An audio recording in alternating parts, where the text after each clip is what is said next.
අද වීඩියෝ එකත් එක්ක එකතු වුණ ඔයාලවත් ආයුබෝවන් කියලා පිළිගන්නවා. ඉතින් අද කතා කරන්න යන්නේ ටිකක් වෙනස් දෙයක් ගැන. ඒ කියන්නේ ක්‍රිප්ටෝකරන්සි ගැන. ලෝකයේම දැන් මේ වෙද්දී ලොකු කතා බහක් ඇති වෙලා තියෙන දෙයක් ගැන. ඉතින් මුලින්ම මේක මම වීඩියෝ එක කොටස් වලට වෙන් කරන්න මුලින්ම හඳුන්වා දීමක් සහ ඒ විස්තර ටික කියලා ඉන්නම්. මොකක්ද මේ ක්‍රිප්ටෝකරන්සි කියන්නේ? වීඩියෝ එක අන්තිම වෙනකම් බලන්න. මොකද මේක ගොඩක් වටින දෙයක්. ලෝකෙම මේ වෙද්දි පාවිච්චි වෙන දෙයක්. ඒ කියන්නේ මුදල වෙනුවට මේක රිප්ලේස් වෙන නැත්නම් ආදේශක වෙනවා අනිවාර්යයෙන්ම ලෝකේ තව අවුරුදු 4-5ක් යද්දී මේ ක්‍රිප්ටෝකරන්සි තමයි පාවිච්චි වෙන්නේ. ඉතින් වීඩියෝ එක අවසාන වෙනකම් බලන්න කියලා මතක් කරනවා. ඉතින් මොකක්ද මේ ක්‍රිප්ටෝකරන්සි කියන්නේ? ක්‍රිප්ටෝකරන්සි කියලා කියන්නේ සරලව ඩිජිටල් මුදල් ඒකකයක්. මේක අතින් අල්ලන්න බෑ.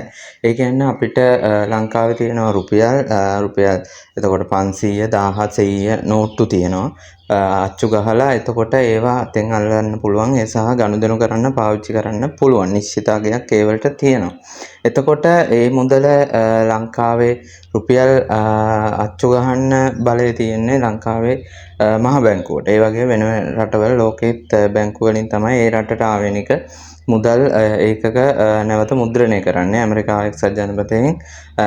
එක්සත් ජනපද ඩොලරය කියන එක අච්චු ගහනවා. ඉතින් මේ මුදල් අච්චු ගහන්න මොකද වෙන්නේ? මුදල් ප්‍රමාණය වැඩි වෙනවා. ඒත් එක්ක මේවල වටිනාකම නැත්තම් ලෝකේ මේ මුදල් වෙනුවෙන් තියෙන වටිනාකම කාලයත් එක්ක අඩුවීමක් වෙනවා. ඒක නිසා තමයි මිනිස්සු මුදල් ඉතුරු කරන වෙනකොට ගොඩක් දියුණු රටවල සහ ගොඩක් ඔය ආර්ථික විශේෂඥයන් පවසන්නේ මුදල් එකතු කරන වෙනුවට ඒක කාලයත් එක්ක වටිනාකම අඩු වෙනවා. ඒ කියන්නේ ලක්ෂ 10ක් අද ඉතුරු කරොත් ඒක අවුරුදු 5කට පස්සේ ඒක වටිනාකම ලක්ෂ 10ක වැඩ ගන්න බෑ. ඒක වටිනාකම අනිවාර්යෙන් ලක්ෂ 8කට 8මාරකට විතර වටිනාකමක් අඩුවීමක් වෙනවා. නමුත් කියන ක්‍රිප්ටෝකරන්සි වල එහෙම වීමක් වෙන්නේ නැහැ.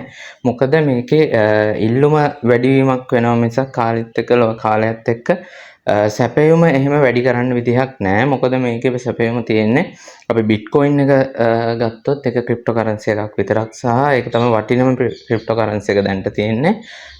මේකේ ලෝකෙටම තියෙන්නේ මිලියන් 21යි. එතකොට 2008 සතෝෂි නකමොටෝ කියන පුද්ගලයා තමයි මේ බිට්කොයින් එක ලෝකෙට හඳුන්වලා දෙන්නේ. නමුත් ඒ සතෝෂි නකමොටෝ කියන්නේ කවුද කියන එක ගැන තාමත් හරි අදහසක් නැහැ ලෝකෙට. කවුද මේ තනි කෙනෙක්ද නැත්නම් කණ්ඩායමක්ද කියන එක ගැන විස්තරයක් නැහැ. ඉතින් මේ 2008 හඳුන්වලා දෙන බිට්කොයින් එකේ මිල වැටෙන්නේ 0.01යි. ඉතින් මිනිස්සුන්ට මේක අලුත් දෙයක්. ඒක නිසා මිනිස්සු එච්චර මේක ගණන් ගත්තේ නැහැ. වටිනාකම කීයද මේක නිකන් මිනිස්සු ළඟ නැති දෙයක් නිසා ඒ කියන්නේ මේක අන්තර්ජාලයේ තියෙන දෙයක් අල්ලන්න බැරි දෙයක් නිසා මිනිස්සු ගණන් ගත්තේ නැහැ. ඉතින් ඒත් අද වෙද්දි මේකේ වටිනාකම ඩොලර් ලක්ෂය ඉක්මවා ගිහිල්ලා තියෙනවා. ඒ කියන්නේ සාමාන්‍යයෙන් ලංකාවේ මුදලින් නම් කෝටි 33කට හෝ ඊට වැඩි මිසක් අඩු වෙන්නේ නැහැ.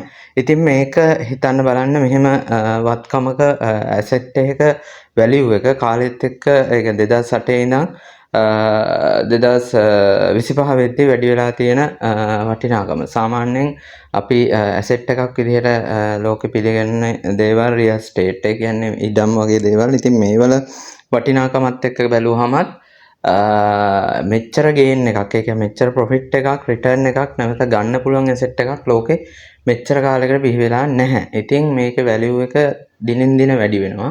ඉතින් යම් කෙටි කාලයකදී ඉහළ පහළ වෙනවා. නමුත් සම්පූර්ණ කාලය පරාසය තුළ වැඩිවීමක් තමයි තියෙන්නේ. මොකද මේකේ සප්ලයි එක සැපයුම මිලියන් 21යි කොයින් තියෙන්නේ. කොහෙන්ද මේ ඊළඟ ප්‍රශ්නේ තමයි කොහෙන්ද මේ බිට්කොයින් එක හදන්නේ?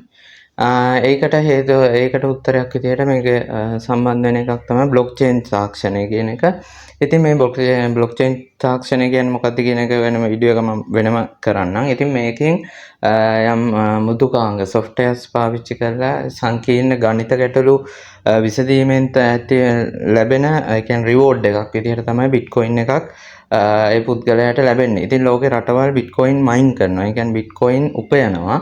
ඒ කියන්නේ බිට්කොයින් එක මේ බ්ලොක්චේන් තාක්ෂණය පාවිච්චි කරලා සහ මේකට විදුලිය සහ ශක්තිය වැය වෙනවා මේ පරිගණක ක්‍රියා කරන්න.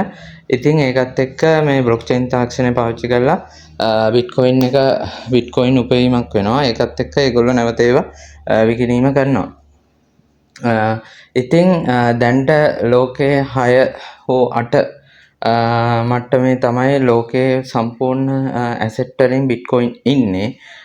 මේක කියන ගොඩක් ආර්ථික විශේෂඥයන් ලෝක පළවෙනියටම ඉන්නේ රත්තරන් ඩොලර් ට්‍රිලියන් 30ක් විතර වෙනවා මාකට් කැප් එක.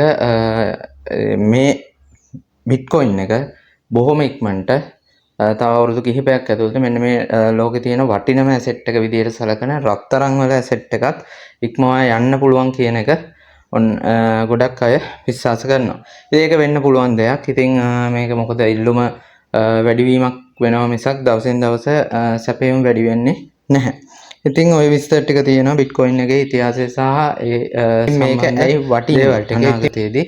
මොකද කිව්වොත් ගොඩක් මේ ප්‍රධානම දේ තමයි මුදල වටිනාකම අඩුවීම කාලයත් එක්ක. ඉතින් ඒකට උත්තරයක් තමයි මෙන්න මේ බිට්කොයින් කියන එක.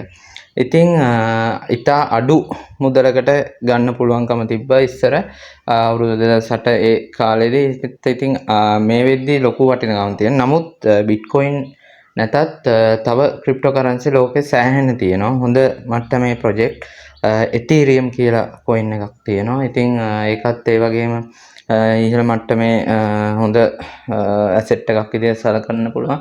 තව ඒ වගේ කොයින් ගොඩක් තියෙනවා. සොලෝනා. එතකොට බැංකු ක්‍රමය රිප්ලේස් කරන්න. බැංකු වල මුදල් ගෙවීම් කටයුතු වලට හඳුන්වන දීපු XRP කොයින් එක, ADA කොයින් එක, ඒ වගේ කොයින් වර්ග ගොඩක් තියෙනවා. මේවා ඩොලර් 1ට වඩා අඩු ගාණක් අද තියෙන්නේ. අනාගතයේදී මේවා ඩොලර් 1 2 3 4 5 වගේ ගේන් එකක් ප්‍රොෆිට් එකක් ගන්න පුළුවන්. ඉතින් අද ගත්තොත් ඔයගලන්ට පොඩි බැංකුවල මුදල් දානවට වඩා මේ ක්‍රිප්ටෝ කරන්සි කිහිපයක් බයි කරලා තියාගන්න. ට්‍රේඩ් කරන්න නෙමෙයි.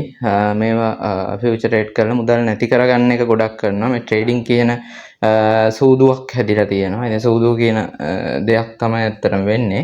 ඉතින් එහෙම දෙයක් ගන්න නෙමෙයි. අඩු ගානකට තියෙන මේ ක්‍රිප්ටෝ කරන්සි වොලට් එකක් බයිනන්ස් හරි Taman කැමති වොලට් එකක් හදලා ඒවා අරන් තියාගන්න පුළුවන්. මොකද කාලයත් එක්ක මේකේ වටිනාකම අනිවාර්යයෙන්ම වැඩිවීමක් වෙනවා. ඉතින් ඒක අර බැංකුවක මුදල් දානවට වඩා මේකේ අනිවාර්යයෙන්ම වැලියු එක වැඩිවීමක් වෙනවා. ඉතින් මේ විස්තර ටික තමයි කියන්න තියෙන්නේ. මට ඔයගොල්ලෝ කමෙන්ට් පල්ලෙන් දාන්න වීඩියෝ ගැන තව ඇතුළත් වෙන්න ඕන. සහ ඔයගොල්ලෝ දැනගන්න ඕන විස්තර මොනවද කියන ඒවා. හරි එහෙනම් යන්න අලුත් වීඩියෝ එකකින් නැවත හමු වෙනතුරු ඔයගොල්ලන්ට සුබ දවසක්.